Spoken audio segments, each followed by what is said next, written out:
Ketua Badan Pemenangan Pemilu Partai Nasdem Aceh, Ramadana Lubis, membantah adanya isu tudingan kampanye terhadap kedatangan Anies Baswedan ke Aceh beberapa waktu lalu. Menurutnya, kedatangan Anies ke Aceh murni sebagai bentuk kegiatan politik serta silaturahmi dengan masyarakat Aceh. Selain itu, sebelum kegiatan berlangsung, Partai Nasdem juga sudah mendapatkan izin penyelenggaraan acara dari berbagai pihak, seperti keamanan maupun lokasi acara.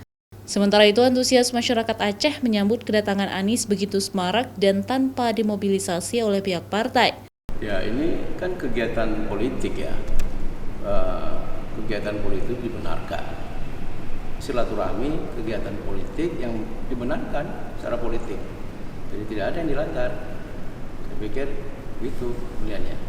Menurutnya, masyarakat yang hadir saat kegiatan seperti jalan santai itu adalah atas inisiatif pribadi, karena tak sedikit warga yang datang berasal dari luar kota Banda Aceh.